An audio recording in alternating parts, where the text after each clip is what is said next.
My name is Justin, and I am an addict. And thanks to my God, the steps, and the fellowship of other addicts, I am grateful to be sober one day at a time. My date of sobriety is June 19th of 2015, and I've been working the rooms of recovery since September of 2013. I'm grateful to be sober one day at a time. Welcome to the 101st RECO12 weekly speaker meeting. We're excited to have you here. RECO12 is an organization with the mission of learning and sharing the similarities of addiction of all kinds, and gaining and sharing tools and hope from others who are walking a similar path. Speakers from our past meetings have represented many fellowships and identify with addictions with such variety as alcoholism, drugs, food, sex, gambling, theft, codependency, and several anon groups, just to name a few. Each Friday at noon Central Time, we hold a live lunch hour speaker meeting with a recovering addict from anywhere on earth, pertaining to any or no faith tradition, and with any background who shares their experience, strength, and hope on a specified recovery topic of their choice. For the 12-week period, going through May 20th, so next week is our last week of this 12-week period, we are focusing on each of the 12 steps of recovery. Our speaker today, Nicki M squared, we call her Nicki M squared at this point, will share for 20 to 25 minutes on her experience with step 11. And then the live audience gets the opportunity to ask questions of her for another 20 to 25 minutes. To get weekly invitations to join us, please go to RECO12.com/join us and submit your email address there to get on the reminders and links to get those emails out. This last week, I'm grateful that we got another 5-star rating from Lila B9, who says, as a newcomer, this podcast helped save my life. Wow. Each episode has offered me something precious to my spiritual recovery. An amazing supplement to working the steps. I can't stop sharing episodes or listening to them myself. Thank you. Well, that's super powerful and very kind of you to say, Lila. I appreciate that. I'm honored that RECO12 is providing that kind of support to you. Thanks. Now, if any of you out there also find RECO12 to be of help, please go and write a review, rate us. It helps us get that message out to more addicts who suffer and hopefully save some lives in the process. Donations are greatly appreciated, and details on doing that will be in the chat of the live meeting as well as on the show notes of the podcast. Now we look forward each week to receiving from the light reflected from our speakers. That light inspires hope, meaning, worth, and growth in us, the listening audience. A quick disclaimer. While we hope that these episodes will be helpful to both sponsors and sponsees alike, these 12 weeks of episodes are not intended to replace the necessity of working with a sponsor through the steps. We will not be working the steps in these meetings. They are meant only to be a supplement and informative reference on what the steps mean and why they are important to the individual speaking about them. Now, step 11 reads, sought through prayer and meditation to improve our conscious contact with God as we understood him, praying only for knowledge of his will for us and the power to carry that out. Now, here's a little bit about Nicki M. Nicki M is new to these recovery rooms. Before September of 2021, she was an undiagnosed addict for nearly 30 years before finding the 12-step big book sponsorship lifestyle. Nicki flew through the 12 steps and began sponsoring women right away. She continues to do her best to show her children and herself to do the next right thing. Nicki believes deeply in the power of prayer and meditation and found her yogi life prior to these rooms aligns with recovery beautifully. Without questioning how she found Spiritual Gangsters Fellowship, Nicki M strives every moment to live these steps. This simple but not always easy recipe. She is forever grateful for finding her God, the pioneers of AA, the Zoom and face-to-face meetings, her service work, sponsees, children, beautifully healthy relationship, and the list goes on. It truly works if we work it. Take it away, Nicki. The floor is yours. Thank you so much, Justin, for offering this space and this platform to share our experience, strength, and hope with each other. And my name is Nicki M squared through my fellowship at Spiritual Gangsters.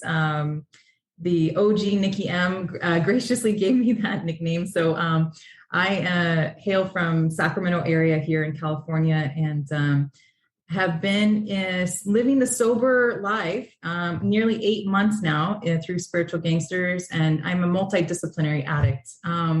So I belong to multiple rooms. I had no idea that I was an addict, and I remember the day that I found out that I qualified not only for sex and love addiction, but for AA for OA, for all the different things, CODA, you name it, I qualify for it. The only thing I've never tried were any of the harder drugs. That was the only thing that I never did. But I can't tell you how much it's changed my life to be in these rooms. I came in through Zoom. I only knew recovery through these Zoom links. And I've only just started going out into the world and finding my face-to-face fellowship locally here. So to start off, really to qualify, I basically, I had this hole in my heart. Yeah. It was in the shape of God that I didn't know was in the shape of God. I just knew that something was off for me. I wasn't quite feeling comfortable in my own skin from my really early age, 13 or so. I remember just feeling really not safe in my own skin, feeling really desperate and anxious to fit in and to survive. And so I sought out men and boyfriends and validation and all kinds of, vices out there, right? Started smoking cigarettes at 6th grade, stealing cigarettes from, the friends' moms' purses, and drinking boons, in the little wine glasses, pretending like I was so cool, with my friends, and smoking weed by 8th grade. It was just like trying all these different things, trying to fit into whatever group was in front of me. And that included the boyfriends that I was with. So I would change the habits to make sure that the other person was satisfied with me. So the clothes that I wore, the music that I listened to, all was adjusted for that person. And that included even girlfriends, friends, but it was mostly the romantic relationships that I was just so like desperate. I have to have a boyfriend. If I don't have a boyfriend, then what am I? Who am I as a person? So that sense of just belonging and needing to feel comfortable, again, it just kept coming back to this, this obsessive thought issue where I just would become obsessed with the person, or with the thought, or with the drug, or with the alcohol, and just stuff, or with the food. I struggled with food for a long time too, like just stuffing that God-shaped hole with all of these other things, and never seeing like, okay, I do have a spiritual side of me, but never really owning it, right? Never really walking it and living it, until much later. So I got married, in a kind of a loveless marriage from the beginning. It was like, I always describe it as the round peg with the square hole, or vice versa, or whatever. You're trying to force something in. It just wasn't working. It just didn't work. And I just kept showing up for it, going, please work, please work, please work. And I was all up in my addiction, just really a mess. And so for my 30s, it was really kind of like a blur. Basically, I would just go and throw myself into work, because work I could control and I was really good at it. And I just got really good at that. And then I would come home and it was just this toxic relationship, toxic environment. At one point, my mattress actually had like a dent in it from my body being in that bed as much as it was, because I just did not have this desire to live, really. And so the moment my now ex-husband told me, I want a divorce, I just like threw myself.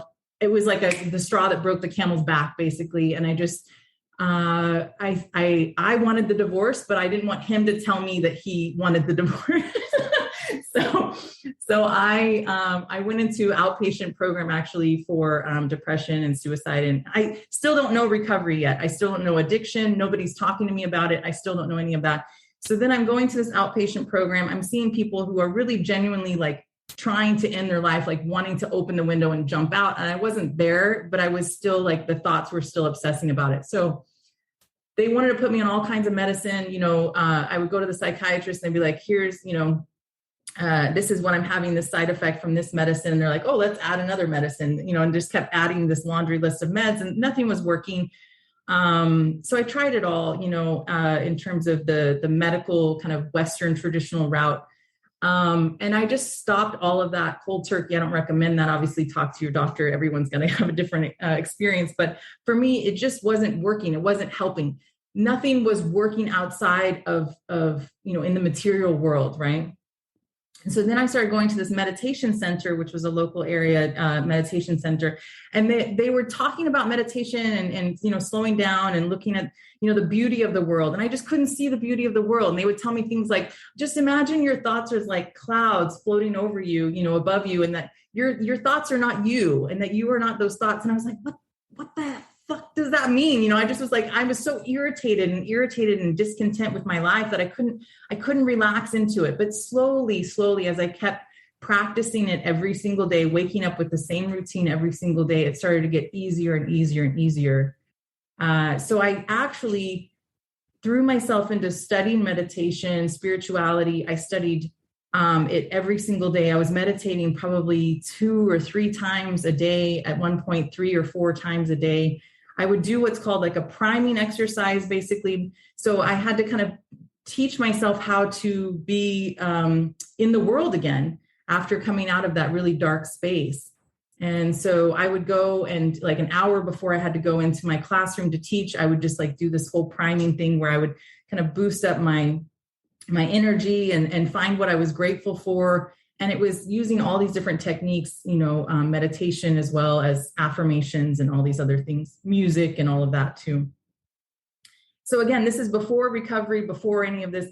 And then I was starting the spiritual track, right? And really diving deep into it. And then I thought, I'm going to start teaching this to my students. So the moment I started teaching meditation to my students, it started to sink in more for me, because the moment I gave it away, like this recovery talks about, the moment you give it away, you get to keep it. So I kept giving it away, and students were really responding nicely to it. And I was feeling better. I was feeling more and more confident. Meanwhile, there was a bunch of shit that was obviously still happening. I was still having to, get divorced and pay for that. And at one point I had to watch and monitor every single dollar. So that addiction, the sex and love addiction, was still very active. But I was actually seeking out men to go and actually just even eat a proper meal. So I'd go on this date with this one guy and, please, can you pay for the meal? And then 6 months later, I'm buying a house with this guy. I'm going into business with this guy. I did not see the addiction yet. And so that didn't end well. It ended really poorly. And I had to really reassess for myself, what are my values? Who am I as a person? And I came back to my practice, and it really did help. And I kept going with building my own little meditation business, which was always kind of a dream of mine, to have my own little business. But on this, so here I am living this spiritual life, but behind the scenes, I'm still a wreck. I'm still drinking a ton, still going to the bar, still dating emotionally unavailable men, still, really active in my addiction. So I met one person, and he was a gambling, addicted to gambling, and he was full on admitting it and going to meetings about it. So like a good little codependent, I was looking up gambling addiction meetings for him and all this. And then I realized, okay, there was this questionnaire somehow that popped up, and I realized that I qualified for some of these programs as well. So then I started to go to sex and love addiction meetings. I don't know how I found Spiritual Gangsters, but I did. I clicked on the Zoom link, and I just saw OG Nicki just yelling into the camera, get up out of yourself, get up out of your dirty diaper and live your life. You're not meant to live in this desperation, So it really called to me. The whole model, the workshop, the workbook, the way that they approach it is just so powerful and so life changing. And I needed that kind of sense of urgency to really wake me up, right? To really get me up out of myself. So I just flew, I dived deep into that, and I attached myself to that fellowship. And I flew through the steps, like I was saying, and I started sponsoring women, and it just, I weave in meditation, even in my sponsee meetings, we do a meditation before we get started. And it doesn't have to be this long drawn out process, to actually have a meditation practice. It doesn't have to have the perfect little pillow and the incense holder and the statues and all the books and all that. It doesn't, we overcomplicate it. Yeah. I feel like I overcomplicated it for a long time. And so the moment I found myself actually being able to meditate, even amongst the chaos, there's kids melting down and noises in the background and all this. And I can still find that calm space and that calm moment. And that's when I knew that it was starting to become a working part of my mind. And so the more I teach it and the more I talk about it, it helps to affirm it, to actually rewire the brain, to let me know that no matter what is happening, and I think I've said this even in meetings before, I know now for no matter what has gone on in my life, that I'm okay, that I'm safe, that I'm held by some kind of force and power that is greater than all of us. I know that I don't have to tell my heart to beat. Thank goodness. I don't have to tell the trees to grow or the leaves to, the flowers to bloom or the wind to blow or the sun to rise. Something else is in charge of that. There's a power greater than myself that is allowing me to even sit in this chair and speak to you all through this technology.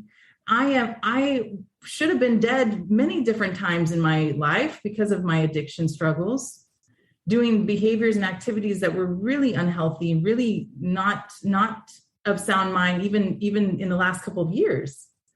And so I really have to just let forgiveness wash over me, let peace wash over me, let calmness of mind wash over me, and notice when I'm off, notice when I'm, not feeling connected, and what am I going to do about it? So if I notice a thought that's coming in that's not in column 5 is what we call it in our spiritual gangsters, if it's not in love, if it's not connected to source or to higher power, then I don't move. I pause. I take it easy. I relax. It's not time to make a decision. It's just time to sit and just let the storm clouds pass over me. Until the storm clouds pass, then I move. If I'm seeing good, nice sunny clouds above me, and that I'm living in column 5, and I'm happy and I'm joyous and free, which is what God wants me to be, then I can move. And this is true of my relationship as well. So in my romantic relationship, if I'm feeling irritable, discontent, angry, I need to take a pause. I need to take a break. I mean, when we were kids, we called it timeout. I don't know why we don't use the timeout as grownups. If we know our phone is going to die, we charge it, we plug it in. If we know that we are going to not make the right, choice, we can pause. We have that ability. I can pause. And the only thing that I am truly responsible for is my response to my environment, to my world. I can either choose response or reaction. Reaction is when I'm in column 4. Reaction is when I'm in fear mode. Reaction is snarky, sarcastic comments, which is still a freaking character defect of mine that I'm still working on. I can see the snarky comment and I'm like, don't say it, don't say it, don't say it. And I say it anyway. Damn it. I say it anyway. And I'm just like, okay, I just watched that movie play out and I'm not going to do that again. And then I do it again the next day. And it's just like seeing that sidewalk hole, right? The hole in the sidewalk, and just keep walking into that hole. And that's the definition of insanity. That's the progressive disease that we have, right? That's the expecting different results, but doing the same behaviors again and again and again. I know if I don't drink enough water, Ajane, if I don't drink enough water, if I don't exercise, then I feel off. I don't feel good about myself, right? So if God, if higher power, if spiritual toolkits, all these things are kind of like, yeah, I don't really connect with it. If that's not you yet, it's okay. That's what I love about this program, is that you get to decide what works for you. And, I think that the main thing is that people get hung up on, like, I have to follow it exactly to a T, right? And I think that it is a recipe, but it's not a religion. It's not rigid. It's a way of being. It's an existence. Like Buddhism and Hinduism is not a religion per se. It's like this is a lens in which we look through the world, right? It's like, how do we want to show up for ourselves, for other people? We want to live in a safe, calm, peaceful environment. So it starts with us. If we are calm and peaceful, then that's what shows up for us. That's what I believe, is that there's energy vibrating all around us, right? That there's actually a force field kind of around us. And so we can actually change the environment based on how we're feeling. So if we're feeling calm and peaceful, which is what meditation has given me, I mean, step 11 is just so the moment I read it, I was like, okay, I can do that. I'm actually doing that. I'm ready to do that. So I actually focus in on a lot of these things. At the end of the day, I really ask myself a lot of these questions, and I'm not 100% of the time. I just want to make sure that we know that it's not about perfection. Giving up perfectionism is really, really, it's a daily practice. So on awakening, when I first wake up, when I was first in recovery, I started to go down the laundry list of all the problems that I needed to solve. Now I wake up and I'm going down the laundry list of all the gratitude that I have, all the things that I actually get to do. I get to be a mom. I get to be alive. Thank you, God. I get to be alive today. So the miracles that are there. And then I go right into prayer. I do the 3rd step prayer, which is why I chose it for today to close out, because it's about thy will. Please show me thy will for me. What am I supposed to do? What shall you have me do? So I have signs all over handwritten signs all over my apartment that says, what shall you have me do? What shall you have me do, God? Please show me. And it's not in like desperation, like, oh my God, I need, it's just like, what's the next right thing? What's the next right thing? Okay, I probably need to, take a shower, right? If I haven't taken a shower yet, or I need to brush my teeth, or I need to get up and just go for a walk. If I've been sitting in front of this freaking computer for hours and hours, right? It's like, how do I just notice and just listen? And so prayer is talking to God, right? Prayer is talking, asking, requesting.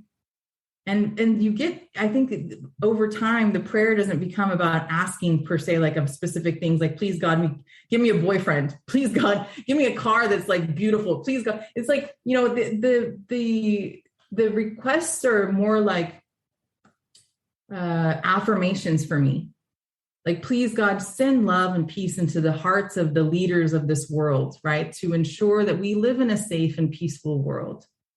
Please God, shine a light over me as I navigate through the traffic in LA today or whatever. It's just like all these little things that we can kind of affirm that we want for ourselves, and then the meditation is where, for me, it's about quieting the mind. And I think a lot of people struggle with silence. That's what I'm noticing. A lot of people struggle with silence, and I struggled with it too. But I crave silence now. It's like, how do you find just those little pockets, those little moments of time where you just have nothing? It's like a detox from everything. No cell phones, nothing ringing and dinging, nothing. And if you can get into nature, that's what I really love, is taking my shoes off and actually standing on, the actual earth itself, ground itself, to ground in, right? And to literally feel Mama Earth, Pachamama. It's just like, how do you actually feel her speaking back to us, right? Like, we can actually hear her response. And what is it that she wants for us? Like, how do we take care of her? How do we make sure to nourish her? Yeah. And so like that to me is just this, how do I be of service to God and to earth and to all of it, And I ask myself, how am I feeling and how may I serve? How am I feeling? Because my emotions actually drive everything that I'm doing. Again, if I'm feeling off, if I'm feeling irritable, okay, it's time to get up out of head, and start exercising or dancing or putting on music or being playful again, having fun. Because we're supposed to have, I don't remember the last time I've had so much fun talking about shit that's like so freaking hard. I just laugh in these meetings now. I laugh because it's funny. Some of the shit that I've done in the past 30 years is freaking funny. And so to find laughter again and to make sure that I'm being playful, and I know that that's how God wants me to be. I know it. So I don't know what my time is, Justin, but yeah, we're okay. I mean, if you want to close up now, we can. If you want to go a couple of minutes, you can wrap that up. But either way. Okay. I feel like I said everything, but I just, I'm just so grateful. I mean, if I could just celebrate us for a minute, because I said this last night, even at my face-to-face fellowship. It's like, we are part of something really special and unique. Not a lot of people take the time to actually improve their lives. They just go on autopilot and they just run, you know what I mean? Like they don't do this kind of deep dive. So just to celebrate yourself for a minute, just to say, that I'm just so grateful for this opportunity to celebrate with you all, so that's all I had that's all that's coming up for me right now, Justin. Awesome. Thank you so much, Nicki. I really appreciate your experience, strength, and hope as you related, your story and then your experience with step 11. There have been a couple of questions come in from the live audience, and I've written down several. A reminder to our live audience, if you have questions for Nicki, please type them in the Q&A link there at the bottom of your window. Looks like two speech bubbles over the top of each other, and we'll get to those questions. I want to start off with something that really I struggle with, and I spend a good amount of time in meditation, in prayer every morning as I start off my day, but I cannot, that silence that you talk about, it is so hard for me to do. In fact, I plug in earbuds and have guided meditation rather than silent meditation.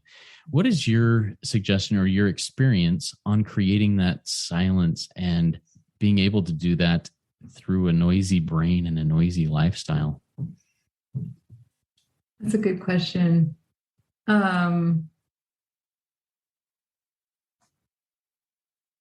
It's almost like there's two trains of thought happening at the same time, right? So there's just like your everyday thoughts, your everyday thinking, like, oh, I should probably do this. This is due now. I should probably turn this in, right? Like, or, I need to pay this bill, or I need to clean the house, or whatever, all these things that are happening.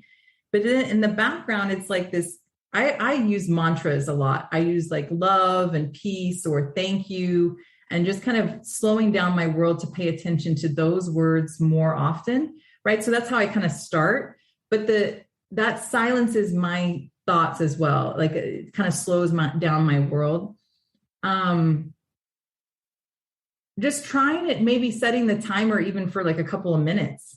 Yeah, I'm just like no noise whatsoever, and just trying that on. It's just like your anything that you try, right? Like you want to learn a new instrument. You don't just like spend hours and hours and hours on learning that instrument. You do it in little increments, right? They always say like 15, 20 minutes, just kind of start it.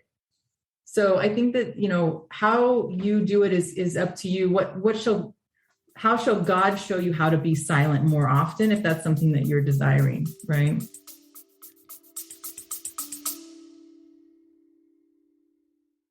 Stress and trauma happen inside of the body, which means we can heal them through the body.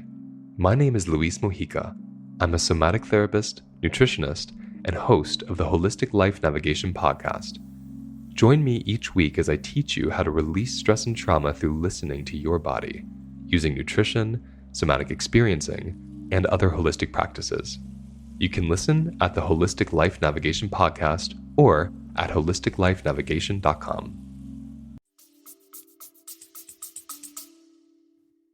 Thank you. So basically asking or saying, how can you show me to be more silent, and practicing it in little chunks, correct? Did I understand that correctly? Yeah. I mean, what does it mean to be silent? For some people, it's through dance. They're still moving their body. There's still, there's silence in their mind, though, that there's not this focus on the thoughts as much, right? So everyone's going to have a different kind of technique to do it. But I think sitting in silence, that's kind of the myth, right? That you have, that's meditation. But there's all kinds of old ancient traditions, moving spiritual artwork and things that, that you're moving your body, but you're still silent in your mind. Love it. Thank you for bringing that about. As I think back at my life, some of the most focused or silent times that I've have been in fairly rigorous motions, and I never equated that with meditation. Thank you for helping me see that. I'm going to think more deeply on that. All right, let's move on to one of the questions from our live audience. This is from Scott. And Scott says, I woke up this morning and this first thought that came into my mind, which I believe was God speaking to me, the thought was from the big book, And it was, quote, "We get to create the program we crave." Does higher power speak to you like this in thoughts? And how do you interpret that phrase? We get to create this program we crave. Thank you for your share. Thanks, Scott. Yeah. I think so. I mean, I think that there's definitely some times where I can hear God through the big book, especially in the meetings. I hear a lot of, God shots, we like to call it, right? Yeah, I was studying law of attraction work before coming into the recovery rooms as well. So it really just aligns everything that I was studying before, just like I can plop it into the big book and go, yeah. Like this clicks all the bells and whistles for me, right? Like I really resonate with it. But I'm not a big book thumper in the way that it's like, it's the only way, right? So I think that everyone is going to pick it up however they need to. But I think that it's just like the energy work that I was talking about before. It's like, if you feel like the world is against you, then are you really against yourself? Like if I'm actually not trusting of other people or not trusting of what they're saying, does that mean that I'm not trusting God? Does that mean that I'm not actually working the program? You know what I'm saying? So everything starts from within. So it's actually, it's a science project that I'm doing for myself within myself. Right? Like I'm looking at like all of these different habits and these different behaviors and saying, why am I doing them? Are they serving me? Am I actually gaining anything from this? Yeah. And so I think that, the power is within us as well, because if we are truly servants of God, children of God, then we are carrying out what God's will, in the material world. So yeah, I think that you do get to create your own reality in a lot of ways, right? Excellent. Thank you so much, Nicki. Another question I have based on what you shared. Now, you've been doing meditation in your life for several years before coming into recovery. How has prayer and meditation, or has prayer and meditation changed or evolved since you have started in the rooms of recovery? And if so, how? Since I've started in the rooms of recovery? That's a great question. I think it's become a deeper working part of my mind. I feel like since being in the rooms, I think I know I can connect faster. Like before it took me some time to like kind of really settle in and like actually hear, what is God's will for me. And now it's like, it's becoming faster in terms of the things that he or she or, it wants me to do for my life. Yeah. Go ahead. No, I was going to follow up with that just a little bit. So what does the phrase in the 11th step principle, improve our conscious contact with God as we understand God? What does that mean to you in your practice of working step 11? Mm-hmm. That this is the first primary relationship that I need to get down really, really well before I build and move into the everyday world. That it's actually even above my relationship with my children, above my relationship with, even myself. So there's the relationship with God first, and then there's the relationship with me, right? And that's all the recovery work and the fellowship work. And then there's everything else. God, recovery, that's the order of importance. And it has to remain that way, regardless, because as I'm starting to feel better, I start to gather new activities and new things that I'm responsible for, right? So service work, maybe my career is boosting, like things are starting to happen for me. Maybe my finances start to get in order. And so, all of these like new, great, powerful things are happening. And then that's why it says on page 85 that this is a spiritual program of action, and it's easy to rest on your laurels. It's easy to start to feel better, right? And just like feel like your head is above water and you're good. And then you don't do your program. You don't do your program of action. Like for me, I know I have a long list of amends that I'm actually still working on. I might have completed my steps, but I haven't completed all the amends. So I'm still working on that. So I notice when I'm like, kind of grasping and like pulling, like wanting to get some air in that area. Right. And so that's where I ask God, please give me the courage and the words and the time. And so God then tells me what to do. So that's the unconscious contact, is like in all the areas of my life, show me how to live, that show me what to do. What's the next step? Yeah, I love that. And for my my walk in recovery and my step 11 life, that improving that conscious contact actually keeps my recovery fresh. A couple times in the last handful of years that I've been walking this path, there've been periods where I'm like, do I still have to do this? Have I not arrived yet? Am I not able to just, rest on my laurels here? And in those moments, it seems that eventually, if I continue walking the path and seeking that conscious contact, more is revealed. And all of a sudden, this new light of, hey, here's something new that really helps out. Have you had any of those moments where more was revealed and all of a sudden there was additional light shown in an area that gave you more, I don't know, motivation, more gusto to continue moving forward with the path you're on? Yes, I have.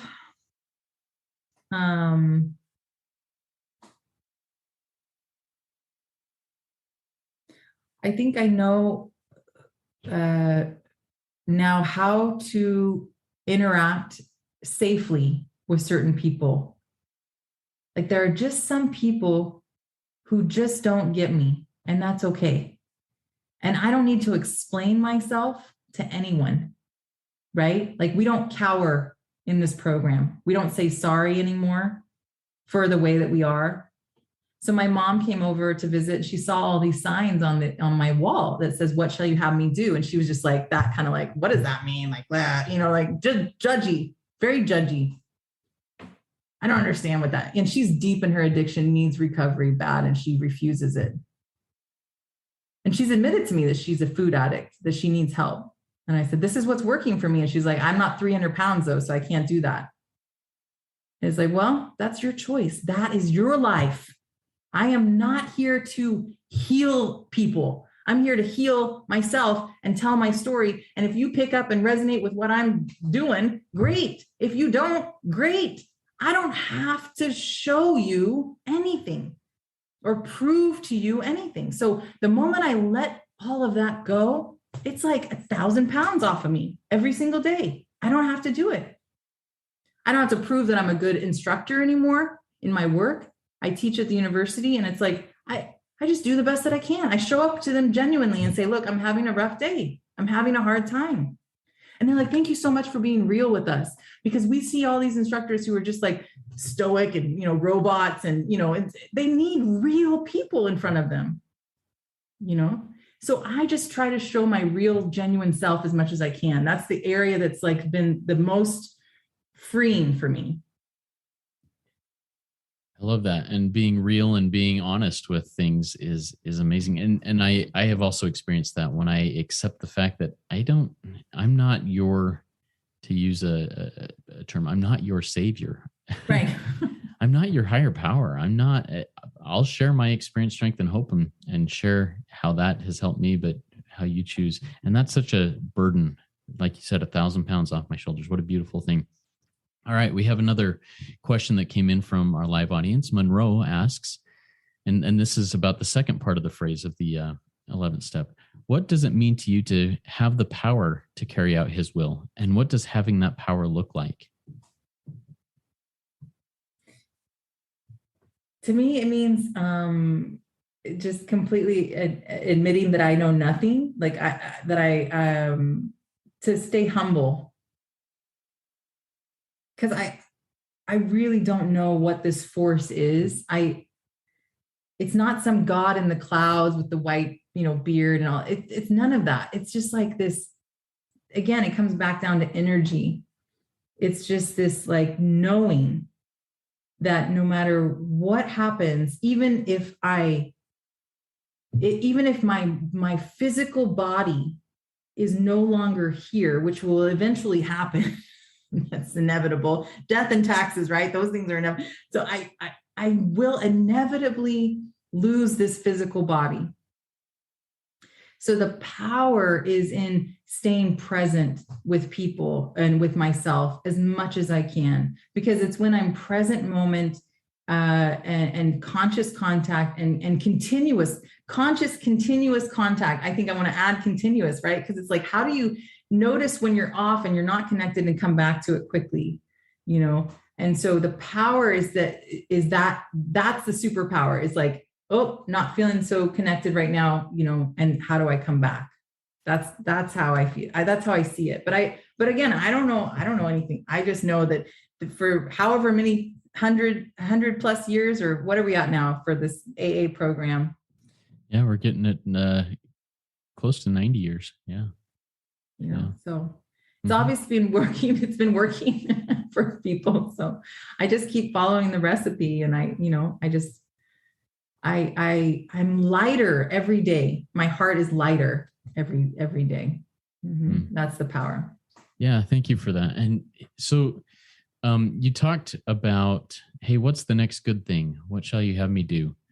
When that thought of, hey, go brush your teeth, or go call this person, or whatever it is, and you just go, I don't want to do that. How do you overcome that? Because that's something in my life. In fact, just yesterday, I was sitting down in the afternoon and I had some time, and I was like, oh, what is the next good thing? And I actually sat and asked God, and he said, this project. And I was like, no, I'm not going to do that. So how do you take that and go, okay, yes, I will do that?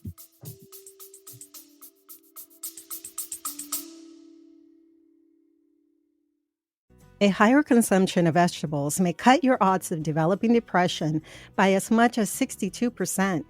An American Cancer Society study found that women who sit for more than 6 hours a day have a 40% higher death rate. Hi, my name is Maya Acosta, and I'm a health and wellness educator and host of the Healthy Lifestyle Solutions podcast. Join me and the amazing people that I get to talk to as I set out to learn how to improve our quality of life and increase our longevity. You can listen at the Healthy Lifestyle Solutions podcast or at healthylifestylesolutions.org.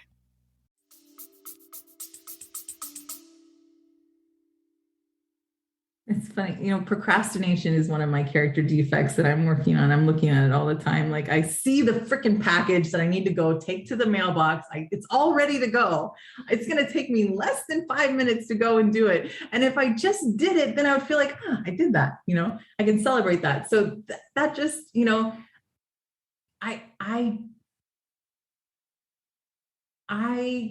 think it's when I'm inspired to do the actual thing. So like, if I know that I have a shit ton of grading to do, I know that I have, all this prepping, this planning for, all this celebration work that is coming, my son's graduating from high school soon, all this stuff, it's just like, it's exciting times to be alive right now. Right. Because all these milestones are happening for me and for my family. And so it's like, to me though, when I look at those events and those, that stuff that it needs to happen to make those little precious moments for my children, I see that as the old brain says, the old Nicki would say, that's a bunch of unpaid labor, right? It's a bunch of work that I don't get, I don't want to do it. I don't want to do it. But then I think about how would I be of service to my children by creating these little memories for them. And then I also just give up like this idea that it needs to be like completed all at once. Like if I just set the timer for 20 minutes and just chip away at something, then that's something that's doing something versus doing nothing. You know what I mean? And so that's what I have. I really, and it's not 100%, but I do see myself, like practicing that as much as I can, Yeah. Thank you. Do you mind like walking through with us? You talked about, hey, when there's chaos with the kids, I can take a minute and find peace and pause, take that time out. Do you mind kind of taking us through one of those pauses with you, how you do that, and verbally walk through it with us? Is that something you're willing to do? Sure. Yeah. Thank you. So, I mean, I can just walk you through the grounding in process that I do. If meditation is not something that you're comfortable with yet, it's, you can call it different things until it is maybe comforting. It's just like the higher power.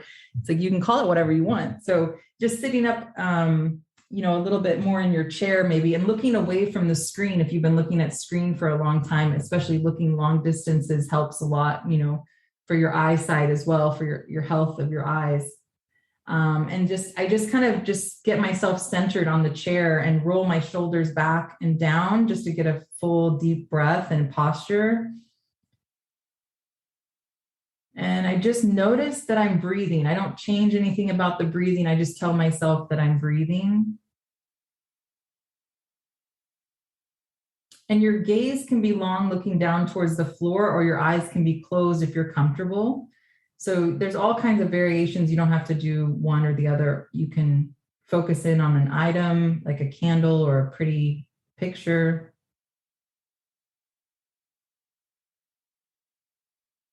And you're just noticing your breath. That's all you're doing. It's just telling yourself, I am breathing. And then I just take a few deep breaths. So I take a deep breath all the way from the bottom of the belly, all the way up through the top of the head, through the nose. Then I see the breath traveling up through my body, right? And even actually beyond my body and kind of hovering over my head. And then I push out I really emphasize the exhale out through the mouth. So really emphasizing that exhale out, pushing out all of that toxin, all of the toxins, all of the negative energy, just pushing that away from me. And I do it again.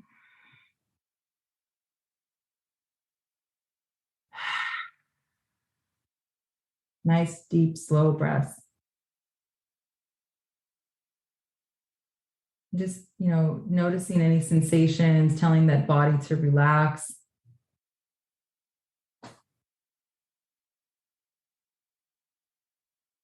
And it can just be a few deep breaths like that, just kind of slowing down the world, just nice and easy. Yeah, so it's just it can be just a 30-second to 1 minute thing. And I feel recentered. I feel ready to deal with the chaos of the kids or whatever it may be again. Is that how that works for you? Yeah, and that's just one technique. Sometimes I go into the bathroom and I throw stuff around, it's like, I don't know. There's not, I can't tell you, like, the moment I'm stuck in my head though, I try to get into my body as much as I can. So something physical and something playful, like, running outside, just for a minute and just taking just a quick brisk walk, right? And then coming back, if you're able to safely do that, or, just putting on music and starting to dance, or, something that gets you up out of your mind. Because our mind is what's the issue here. Our mind takes us down rabbit holes that we don't need to go, right? So getting up out of that is what's helpful. Yeah, thank you. Thank you for sharing that. And I do appreciate that exercise you just walked us through. Before we close up here, do you have any final words of wisdom that you'd like to share with us before we go into that closing reading? And just to take it easy on yourself. I think that's the biggest thing for me. I beat myself up a lot, that I don't have all of these things figured out right now in this moment. And it's like, if you go to a buffet, you don't eat all the things in the buffet all at once. You couldn't handle that, right? You couldn't handle all of the good things that are supposed to be coming to us, right? We have to have them in little bite-sized moments throughout the day, or just noticing these little micro wins, right? Like, I like to celebrate these little wins every day and say, what happened that was really great today?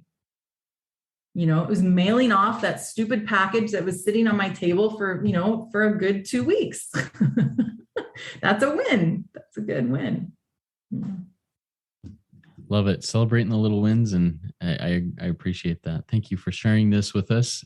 Thanks again, Nicki. That was a great RECO12 weekly speaker meeting for all addicts and those wanting to learn more about addiction and the recovery therefrom. If we didn't get to your question, or if you have other questions, please consider going to RECO12.com/forum and join in our community there and ask those questions and answer others' questions that may come up. I invite the audience to come back next week. Next week, we get to hear from Kimia, another one of the spiritual gangsters who is, I've been fortunate to be able to sit back and kind of watch some things that are going on there with spiritual gangsters. And Kimia is a lightning bolt, and grateful to have her come and talk to us on Step 12. She's excited to share about her recovery and living the principle of Step 12.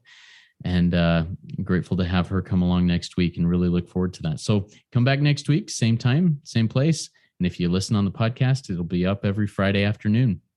All right. Now let's launch off into the rest of our day with the Step 3 prayer that Nicki will say for us. Have at it, Nicki. Okay.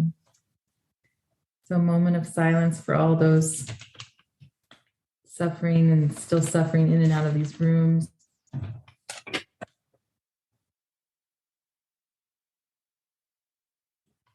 God, I offer myself to thee to build with me and to do with me as thou wilt. Relieve me of the bondage of self, that I may better do thy will. Take away my difficulties, that victory over them may bear witness to those I would help of thy power, thy love, and thy way of life. May I do thy will always. And may all beings be free from suffering and the causes of suffering. Amen. Amen. Thank you, Nicki. Come trudge this road with me, everybody. Work it. You are worth it.